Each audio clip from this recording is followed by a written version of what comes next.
Hello friends, எல்லாருக்கும் வணக்கம். Welcome back to Tamil news channel. மத்திய மற்றும் மாநில அரசினுடைய பல்வேறு துறைகளிலும் பணிபுரிந்து வரக்கூடிய அரசு ஊழியர்கள் மற்றும் ஓய்வூதியர்கள் நீண்ட நாட்களாக எதிர்பார்த்துட்டு இருந்த ஒரு அதிரடியான உத்தரவை உயர்நீதிமன்றமானது வெளியிட்டிருக்கிறாங்க. இந்த உத்தரவில் என்ன விவரங்கள் சொல்லப்பட்டிருக்கு அப்படின்ற பற்றின ஃபுல் டீட்டெயில்ஸ் தான் வீடியோவில் பார்க்க போகிறோம். வீடியோவை ஸ்கிப் பண்ணாமல் முழுமையாக பாருங்கள். வீடியோ நிச்சயமாக யூஸ்ஃபுல்லாக இருக்கும். லைக் பண்ணி ஃப்ரெண்ட்ஸோட ஷேர் பண்ணிக்கோங்க. டெய்லி இது மாதிரி வரக்கூடிய முக்கியமான அப்டேட்ஸ் மிஸ் பண்ணாமல் தெரிஞ்சுக்க நம்ம சேனலை சப்ஸ்கிரைப் பண்ணிக்கோங்க. வாங்க வீடியோக்குள்ளே போகலாம்.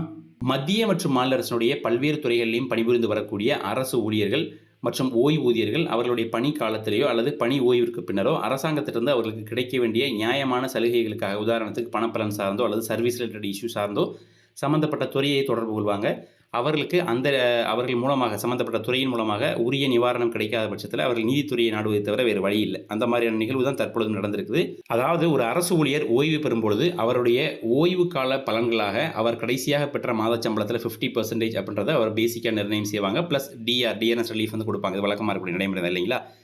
இதில் ஒரு சில விஷயங்கள் நம்ம கவனத்தில் கொள்ளணும். அதாவது ஒரு அரசு ஊழியர் ஓய்வு பெற நாளுக்கு அடுத்த நாள் அவருக்கு வந்துட்டு ஒரு இன்க்ரிமெண்ட் டேட்டாக இருக்கக்கூடிய நேர்வில் அவருக்கு ஒரு நோஷனல் இன்க்ரிமெண்ட், அதாவது கருத்தியல் ரீதியான ஒரு இன்க்ரிமெண்ட் கொடுத்து அதை பென்ஷன் கால்குலேஷனுக்கு எடுத்துக்குவாங்க இல்லையா? வழக்கமாக இருக்கக்கூடிய நடைமுறை தான்.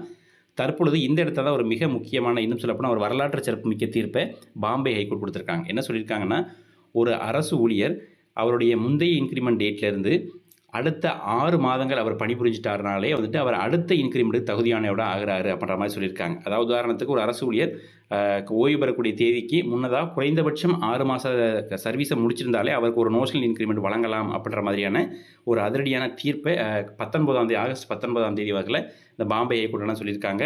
ஸோ அதில் ஏன் இந்த வழக்கு முக்கியத்துவம் பெறுது அப்படின்னா, ஒரு ஓய்வூதியர் வந்துட்டு அவருக்கு வழங்கப்பட வேண்டிய அந்த நோஷனல் இன்க்ரிமெண்ட் வழங்காத நேர்வில் தான் வந்துட்டு பாம்பே ஹைகோர்ட்டை தொடர்பு கொண்டிருக்காரு. அதில் என்ன சொல்லியிருக்காங்கன்னா, அதாவது honourable judges Milind N Jadhav and Nandesh S Deshpande அவங்க 2 பேருடைய அந்த அமர்வானது என்ன சொல்லியிருக்காங்கன்னா, ஆனுவல் இன்க்ரிமெண்ட் அப்படின்றது ஒரு அரசு ஊழியனுடைய ஒரு உரிமை. அது வந்து அவருக்கு சலுகை கிடையாது. அவர் கடந்த அந்த இன்க்ரிமெண்ட் டேட்லேருந்து குறைந்தபட்சம் 6 மாதம் குவாலிஃபையிங் சர்வீஸ் அவர் பண்ணிட்டாலே வந்துட்டு அவர் ரிட்டையர்மெண்ட் ஆகிறாருனாலே அவருக்கு ஒரு நோஷனல் இன்க்ரிமெண்ட்டு கொடுத்து அவருடைய ஓய்வூதியத்தில் வந்து கால்குலேட் பண்ணிக்கலாம் அப்படின்ற மாதிரி சொல்லியிருக்காங்க. அண்ட் மிக தெளிவாக ஆனுவல் இன்க்ரிமெண்ட் வெல் டிட்டர்மினிங் த பென்ஷனரி பெனிஃபிட்ஸ் தான் சொல்லியிருக்காங்க. அதுக்காக வந்துட்டு பணியில் இருக்கக்கூடிய அரசு ஊழியர் நான் 6 மாதம் சர்வீஸ் பண்ணிட்டேன், எனக்கு இன்னொரு இன்க்ரிமெண்ட் கொடுங்கன்றது கேட்க முடியாது. ஸோ அவர் ஓய்வு பெறக்கூடிய நேர்வில் அவருக்கு வந்து ஒரு நோஷனல் இன்க்ரிமெண்ட்டை கொடுத்து அவருடைய பென்ஷன் கால்குலேஷனுக்கு மட்டும் அதை எடுத்துக்கலாம் அப்படின்ற மாதிரி சொல்லியிருக்காங்க. ஸோ ஏற்கனவே இந்த நோஷனல் இன்க்ரிமெண்ட்ஸ் சார்ந்த நிறைய குழப்பங்கள் அந்த ஓய்வூதியர் மத்தியில் இருந்து வந்த நிலைமையில் இதுவும் ஒரு கூடுதல் சலுகையாக இருக்குன்னே சொல்லலாம். ஏன்னா ஓய்வு பெறுவதற்கு ஒரு நாள் முன்னாடி மட்டும்தான் அந்த நோஷனல் இன்க்ரிமெண்ட் கொடுப்பாங்க. அதே இப்போ 6 மாதத்துக்கு சர்வீஸ் பண்ணியிருந்தாலே கொடுக்குறது அப்படின்றது ஒரு ஓரளவுக்கு அவருடைய ஓய்வூதிய பலன்களில் ஒரு கூடுதல் பலன்கள் கிடைக்கிறதுக்கான வாய்ப்புகள் இருக்குது. உண்மையிலேயே இந்த தீர்ப்பு வரலாற்று சிறப்புமிக்க ஒரு வரவேற்கத்தக்க தீர்ப்புன்னு தான் நானும் சொல்லுவேன். ஸோ இது பற்றின உங்களுடைய கருத்துக்கள் எதுவும் இருந்துச்சுன்னா மறக்காமல் கமெண்ட்டில் எழுதுங்க.